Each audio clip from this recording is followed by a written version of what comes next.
여러분 안녕하십니까, 박영성입니다. 지난 40선거에서 국민의힘이 사이버전, 특히 SNS전에서 패배했다는 분석이 나왔습니다.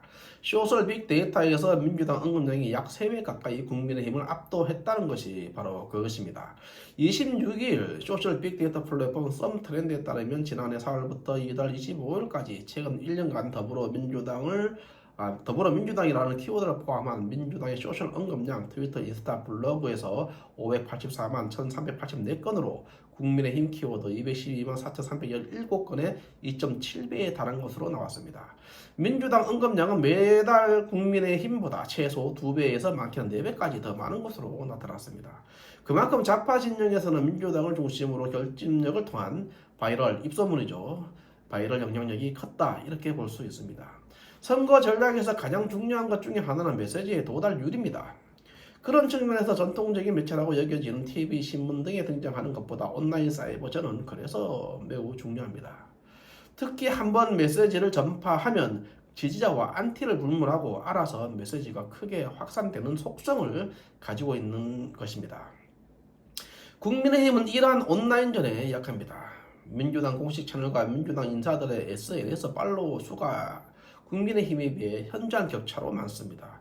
예컨대 이재명 민주당 대표의 옛 트위터 X 계정 팔로워 수는 국민의힘 윤석열 대통령, 한동훈 전 국민의힘 비상대책위원장의 트위터, 페이스북, 인스타그램, 카카오톡 채널 팔로워 수를 다 합친 것보다도 약 20만 명이 더 많습니다. 이런 가운데 이번 40총선에서 한동훈 전 위원장의 SNS 기여도는 제로였습니다. 한동훈 전 위원장은 페이스북 계정은 있지만 이번 선거에서 전혀 활용하지 않았습니다. 한동훈 전 위원장은 대신 전국 곳곳 시장과 거리를 누비면서 오프라인에 집중했습니다. 사실상 온라인전은 버린 것이나 같았습니다.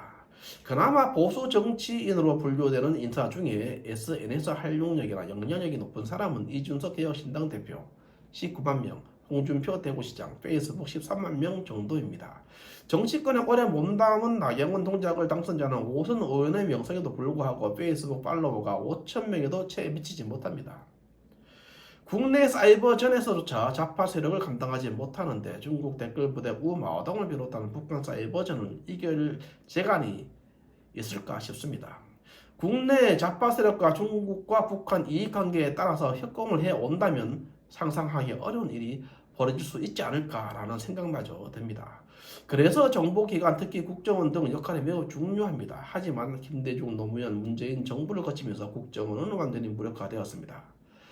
허위 정보의 유포를 막고 비밀 파괴 공작 등 적의 사보타지를 차단하는 것도 정보기관의 책무이고, 허위 정보를 유포하는 등 역정보를 흘리는 등의 사보타지하는 것도 정보기관의 영역입니다. 하지만 국정원은 완전히 무력화되었기 때문에 이제 열렬 애국투사의 영역이 되었는지도 모른다는 생각이 듭니다. 자, 아무튼 SNS를 가장 잘 활용하는 인사로 꼽히는 야권 인사는 문재인 전 대통령입니다. 그의 트위터 X 계정 팔로워 수는 현재 약 220만 명에 육박합니다.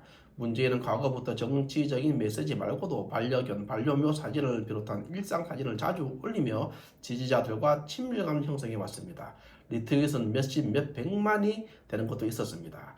스스로 사회주의자임을 밝힌 조국 혁신당 대표는 팔로워 수가 공개되지 않아 직계에서 제외됐습니다만은 그는 정치권에서 대표적인 SNS 활동가로 알려져 있습니다.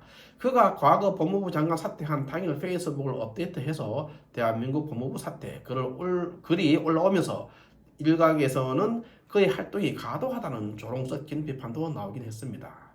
하지만 그 조국 대표도 이번 선거에서 SNS 대파 이미지, 자당 선거 기호 9번이 담긴 선전 등을 매일같이 올리며 지지자들을 결집시키는 데 성공했습니다.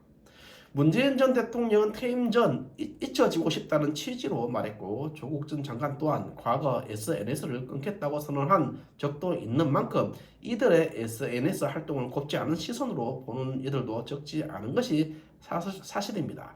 하지만 이들의 이러한 SNS 활동의 정치적 효과는 분명히 있어 보입니다. 특히 문재인 전 대통령의 SNS 퇴임 후에 어떤 글을 올려도 최소 수천, 많게는 수만 건이 좋아요를 받고 있습니다. 이러한 그의 인기몰이는 퇴임 후에도 그를 제외하고 정치권을 논할 수 없게 만드는 요인으로 작동하고 있습니다. SNS를 통해서 문재인 자신의 영향력을 유지하고 있다고 보여집니다. 이러한 영향력과 중요성을 인식한 듯 민주당은 총선 공천 과정에서 아예 디지털 언론 소통 실적 등을 평가 항목으로 명시하기도 했다는 후문입니다. 반면에 국민의힘에서는 이러한 평가 기준을 공천 평가 기준에서 찾아볼 수 없었습니다. 그래서 재미가 없었습니다. 틀딱 노잼이라는 수식어가 붙는 이유입니다.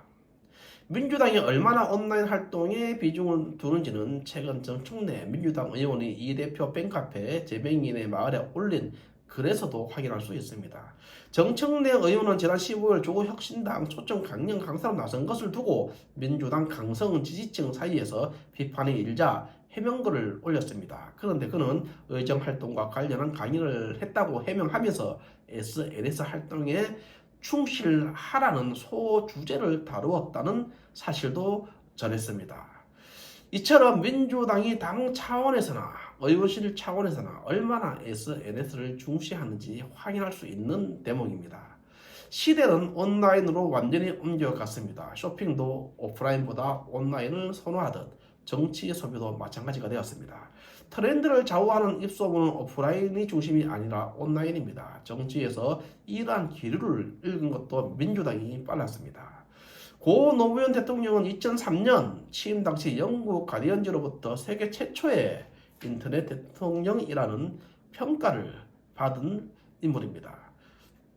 그만큼 월드 와이드 웹 플러스 민주주의에 대한 이해도가 높았던 것입니다. 40선거에서 민주당의 승리는 온라인 SNS에서 애견된 것이었습니다. 그만큼 민주당은 사이버전에 큰 공을 들여왔고 오늘날과 같은 온라인 전선을 구축해온 결과였다고 보여집니다. 그나마 다행한 것은 박근혜 대통령 탄핵 이후 애국 유튜버 등 나름대로 전선을 형성하고 있다는 것입니다.